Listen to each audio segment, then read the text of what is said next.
여러분들은 혹시 도파민 디톡스라는 말을 들어보셨나요? 최근 여러가지 매체를 통해서 매우 유행했던 개념인데요. 스마트폰, 게임, 유튜브처럼 즉각적인 즐거움을 주는 자극을 한동안 완전히 끊어서 마치 뇌를 리셋하고 의지력을 회복하겠다는 취지입니다. 얼핏 그럴듯하게 들리지만 이는 실제 뇌과학과는 거리가 좀 멀리 있는 내용이 되겠습니다. 이는 도파민이 단순히 쾌락 물질이라는 오해에서 비롯된 것인데요. 사실 도파민은 우리가 삶을 영위하는데 필수적인 기능을 하고 있습니다. 이번 영상에서는 도파민의 진짜 기능이 무엇인지 같이 알아보고 유행하고 있는 도파민 디톡스의 오해를 짚어보도록 하겠습니다. 그리고 이 도파민 디톡스보다는 우리가 도파민 맥시마이즈를 해야 되는 그런 순간들이 언제인지 뇌과학적 근거를 바탕으로 설명해드리도록 하겠습니다. 안녕하세요. 뇌과학자, 뇌과학 박사 뇌근대입니다. 먼저 도파민이 우리 뇌에서 어떤 역할을 하고 있는지 이것부터 설명드려서 오해를 바로잡아보고자 하는데요. 도파민은 뇌에서 만들어지는 신경전달 물질, 즉 어떤 뉴런에서 다음 뉴런으로 이 신호를 전달하는 물질 중 하나로 보상과 동기부여, 학습, 쾌락 물론이고 운동 조절, 기억, 인지, 주의, 기분 조절 등 여러 뇌 기능에 두루 관여합니다. 다시 말해 우리가 무언가를 배우고 성취하고자 하는 영역에 도파민이 광범위하게 영향을 미치고 있는 것이죠. 도파민 뉴런들은 도파민을 신경 전달 물질로 사용하는 뉴런들이 되겠습니다. 이들은 주로 중뇌에 몰려 있고요. 보다 구체적으로 설명드리면 흑질이라는 영역의 도파민 뉴런들은 선두차로 신호를 보내 우리들의 운동을 조절합니다. 즉 우리가 이렇게 손을 움직이고 다리를 움직이고 걷고 뛰고 하는 모든 영역의 운동에 이 흑질에서부터 선두체로 가는 도파민 뉴런들과 도파민이 관여하고 있다고 말씀드릴 수 있겠습니다. 파킨슨병 환자에서 이 흑질에 도파민 뉴런들이 소실되게 되면 근육이 굳고 운동이 느려지는데 이는 도파민이 운동 기능에 아주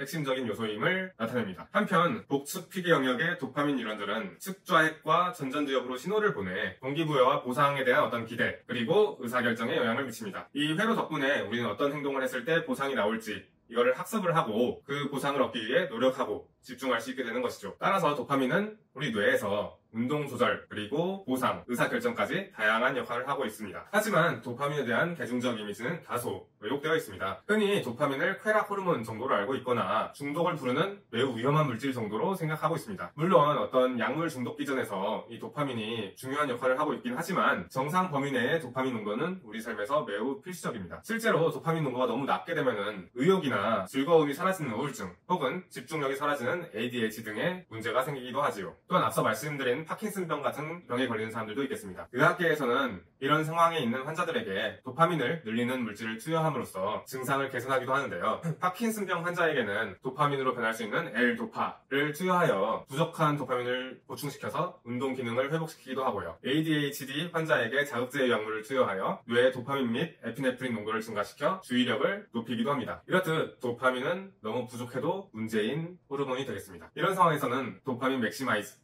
전략을 의학적으로 취하게 되는 것이 되겠죠. 또한 최신 연구 결과에 따르면 도파민 신경은 스트레스나 고통 같은 부정적인 자극에도 활성화됩니다. 또한 보상이 나오리라 예측을 했을 때 보상이 나오지 않은 경우 이 경우에도 매우 큰 도파민이 분비되는 것을 알 수가 있죠. 이는 도파민이 긍정적 보상뿐 아니라 중요한 사건이라면 긍정적인 거든 부정적이거든 뇌에 주의 신호를 보내는 중요한 역할을 함을 시사합니다. 다시 말해 도파민은 우리가 주변에서 일어나는 중요한 사건들을 학습하고 대비하는 핵심 신호입니다. 그렇다면 사람들은 왜 이 도파민을 디톡스하겠다는 생각을 하게 되었을까요? 이 도파민 디톡스의 유행 기저에는 현대인의 과잉 자극에 대한 걱정이 자리하고 있습니다. 스마트폰 알림, 유튜브의 끊임없는 영상, SNS의 좋아요 등 끊임없는 보상 자극이 도파민 시스템을 혹사시키고 있다는 우려에서 출발한 것이죠. 캘리포니아의 한 심리학자가 2019년경 제안한 이 개념은 원래는 불건전한 행동 습관, 예를 들면 인터넷 중독, 도박, 폭식 등을 줄이기 위한 인지행동 치료기법에 가까웠습니다. 일상에 일정 시간을 정해 스마트폰, 게임, 자극적인 음식 등을 피하며 뇌에 휴식을 주자는 취지였는데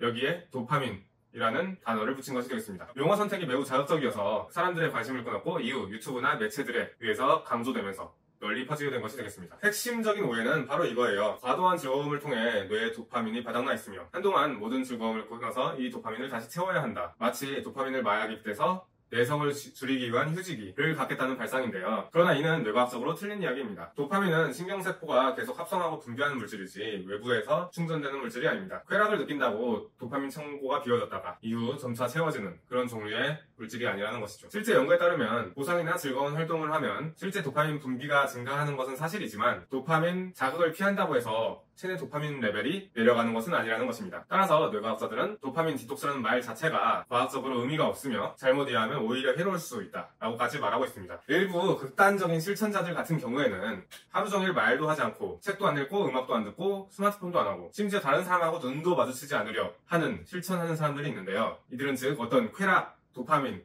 이들을 모두 악으로 치부하고 이거를 멀리하고 이 도파민 수치를 낮추겠다는 목표가 되겠는데 사실 이러한 행동들은 실제 도파민 수치는 그렇게 낮추지 않으면서 우리 정신건강에 좋은 사회적 교류, 가벼운 운동, 음악의 즐거움마저 스스로 차단하는 부정적인 효과를 가지고 있습니다. 도파민을 완전히 없애겠다는 잘못된 집착 때문에 스스로에게 득될 것 없는 부정적인 고행을 한 것이 되겠습니다. 이런 세간의 유형과는 달리 우리가 도파민을 디톡싱 한다기보다는 도파민을 맥시마이징, 즉 극대화해야 되는 순간들이 있는데요. 도파민 자체는 우리에게 유익한 화학물질이기 때문에 맥시마이징 했을 때 효과를 볼 수 있는 순간들이 많습니다. 중독이나 과잉 자극 같은 특수한 환경을 제외하면 우리가 이러한 점을 활용해야 되겠죠. 이를 몇 가지 측면에서 한번 살펴보도록 하겠습니다. 첫 번째는 의욕과 동기가 부족할 때 도파민을 맥시마이징 해야 된다. 입니다. 무언가 해내야 될 일이 있는데 동기가 부족하고 의욕이 부족하다면 이럴 때 도파민을 분출시킬 수 있는 계기를 만들면 훨씬 더 의지가 강해지게 됩니다. 예를 들어 어려운 과제를 작은 단계로 나누고 각 단계를 완료할 때마다 스스로에게 보상을 주는 방식을 사용하는 것입니다. 이렇게 하면 작은 성취마다 도파민이 분비되어 뇌가 이 일을 하면 보상이 따라온다 라는 것을 학습하고 다음 단계에 더욱더 의욕적으로 임할 수 있게 됩니다. 실제 연구에서도 도파민 레벨을 높여주면 동물들이 의욕적으로 과제를 수행하려고 한 모습을 관찰한 적이 있죠. 인간에서도 마찬가지로 적절한 도파민 자극은 목표를 위한 의지를 불태울 수 있는 새로운 연료 역할을 합니다. 두 번째로는 우울감과 무기력을 극복해야 될 때 도파민을 맥시마이징 해야 됩니다. 기분이 가랑 이유 없이 우울할 때 도파민 뉴런들의 어떤 도파민 레벨이 낮아진 경우들이 많이 있습니다. 앞에서 말씀드렸다시피 우울증의 경우에는 뇌 보상 회로가 제대로 활성화되지 않아 도파민 레벨이 낮아져 있는 경우가 많이 있는데요. 이런 경우에는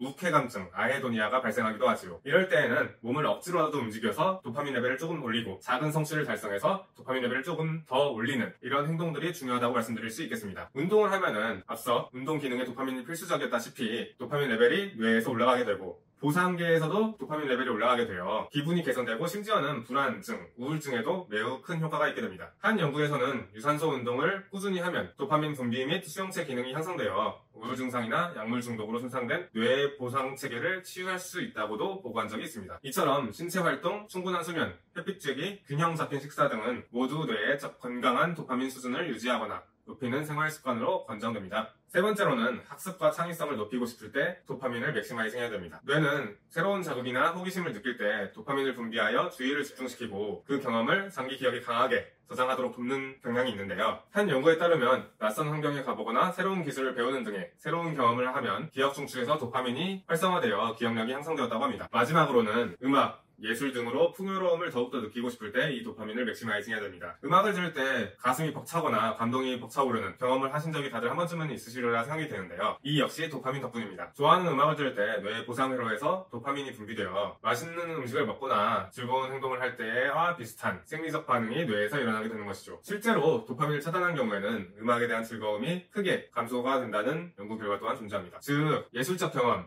아름다운 경치, 감동적인 사회적 교류 등 수상적이지만 의미 있는 활동들도 도파민을 통해 우리에게 깊은 즐거움과 동기를 부여한다는 사실이 됩니다. 그러므로 삶의 질을 높이기 위해서는 도파민을 충분히 분비시키고 이를 위한 취미 활동들이 적극 권장되는 것이죠. 정리하자면 우리가 도파민을 맥시마이징 해야 될 때는 목표를 이루고 싶을 때, 그리고 학습을 하고 싶을 때, 정서적 안정을 갖추고 싶을 때 이때 도파민 맥시마이징 하면 도움을 얻을 수가 있습니다. 즉 건강한 방법으로 도파민 레벨을 상승시키면 동기부여, 기분 개선, 학습 능력 향상, 창의성 자극 등 긍정적인 효과를 볼 수 있다는 것이죠. 하지만 이때 중요한 것은 자연스럽고 건강하게 도파민을 분비시켜야 된다는 것입니다. 약물 남용이나 도박처럼 단순간에 도파민 분비를 급격하게 한 경우에는 도파민 수용체에 안 좋은 영향을 미쳐서 이후에 도파민 회로에 안 좋은 영향을 미치지만 운동, 새로운 경험, 사회적 유대, 작은 성취감 등 적당한 도파민 자극은 오히려 뇌를 더욱더 건강하고 유연하게 만들어줍니다. 도파민 디톡스라는 말은 언뜻 들어보자면 과학적으로 들리지만 이는 도파민 역할을 오해하고 있는 유행어임을 오늘 이 영상을 통해서 알아보았습니다. 도파민은 우리에게 꼭 필요한 신경물질이고 이를 맥시마이징 했을 때 행복을 느끼고 배움을 얻고 그리고 움직이는데 핵심적인 역할을 합니다. 무분별한 자극을 줄이는 것은 좋지만 도파민 자체를 독소 취급해서 몰아내야 할 대상으로 여기는 것은 잘못입니다. 오히려 우리가 의욕을 잃고 삶의 활력이 떨어질 때 이를 맥시마이징해서 대처해야 되는 것이 옳은 삶의 자세가 되겠죠. 중요한 것은 균형입니다. 마냥 자극만 피하는 극단과 쾌락만 쫓는 극단 사이에서 도파민이 어떤 작용을 하는지 이해하고 건강한 삶의 자세를 유지하는 것이 중요하게 되겠습니다. 도파민을 두려워하기보다는 친구로 삼고 이를 잘 이용할 수 있는 그것이 현대인을 위한 똑똑한 뇌 활용법이 아닐까요? 오늘도 여러분들의 뇌가 보람과 즐거움으로 가득 찬 도파민으로 가득 찼으면 좋겠습니다. 감사합니다.